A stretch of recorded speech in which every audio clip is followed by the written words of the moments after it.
پیارے بچوں، آج ہماری کہانی کا موضوع ہے زینب کی سالگرہ۔ زینب کی پہلی سالگرہ قریب تھی۔ اس سالگرہ کو منانے کے لیے سارا گھر پرجوش تھا، اور کیوں پرجوش نہ ہوتا۔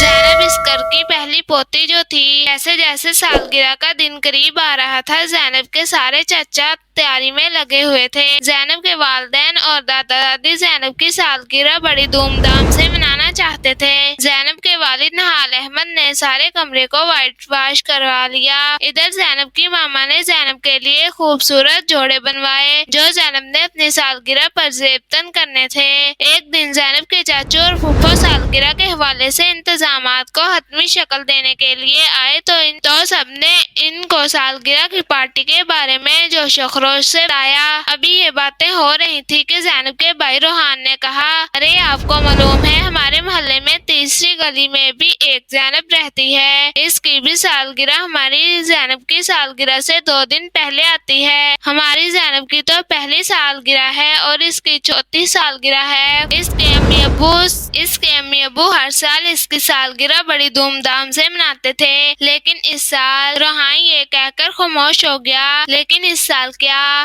پھوپھو نے روحان سے پوچھا۔ روحان نے کہا، ابھی 3 ماہ پہلے زینب کے والدین کا ایک روڈ حادثے میں انتقال ہو گیا۔ دونوں کے انتقال کے بعد زینب اپنی بوڑھی دادی کے ساتھ رہتی ہے۔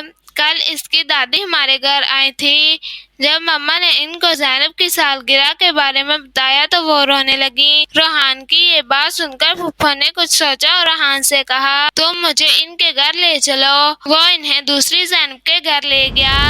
زینب کی دادی سے کچھ بات کی جسے سن کر وہ خوش ہو گئی۔ واپس آ کر پھوپھو نے اپنے والد سے کچھ بات کی۔ ان کی بات سن کر انہوں نے زینب کے والدین سے کہا اور پھر سب کو اپنے کمرے میں بلا لیا۔ جب سب لوگ زینب کے دادا کے کمرے میں آ گئے تو زینب کی دادی نے کہا، بھائی ہم نے آپ سب کو اس لیے بلایا ہے کہ یہ بات آپ کو بتائیں کہ زینب کی سالگرہ بڑی دھوم دھام سے منائے گا اور مہمان بھی آئیں گے، لیکن یہ سالگرہ ہم اس یتیم بچی کے گھر منائیں گے اور اس کے گھر کو بھی سجائیں گے۔ آپ لوگ جلد جا کر ان کے گھر کی سجاوٹ شروع کر دیں۔ یہ سن کر روحان نے کہا، دادی یہ کیا؟ ہم نے تو اپنا گھر سجایا ہے، وہاں کیا مزہ آئے گا؟ لیکن دادا کے سمجھانے پر راضی ہو گیا۔ پھر سب نے خوشی سے تالیاں بجائیں۔ پھر یوں ہوا کہ چھوٹی زینب کی سالگرہ بڑی زینب کی سالگرہ والے دن یعنی 2 دن پہلے منائی گئی۔ گھر بھی سجایا گیا، خوب لائٹیں اور غبارے لگائے گئے، اور پھر چھوٹی زینب نے بڑی زینب کے ساتھ مل کر سالگرہ کا بڑا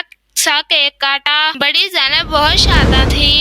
اس کی دادی یہ سب دیکھ کر رونے لگی۔ چھوٹی زینب کی دادی نے ان کو محبت سے گلے لگا لیا۔ پھر کھانے کے بعد دادا نے سب مہمانوں کے سامنے یہ اعلان کیا کہ آج سے بڑی زینب بھی میری پوتی ہے۔ میں اس کی کفالت کروں گا اور اس کی پڑھائی، کھانے پینے کا سارا خرچہ اٹھاؤں گا، بلکہ ہر سال چھوٹی اور بڑی زینب کی سالگرہ بھی ہم ایک ساتھ مل کر ہی منائیں گے۔ یہ اعلان سن کر تمام مہمان بہت خوش ہوئے۔ سب نے زور سے تالیاں بجائیں۔ بڑی زینب اور اس کی دادی کی خوشی تو دیکھنے والی تھی۔ یوں اس کی سالگرہ بہت یادگار ٹھہری۔ پیارے بچوں، اگر آپ اس طرح کی کہانیاں سننا چاہتے ہیں تو ہمارے چینل کو سبسکرائب کریں اور ساتھ میں دیے گئے بیل کو پریس کریں تاکہ ہماری نئی آنے والی ویڈیو آپ تک پہنچ سکے۔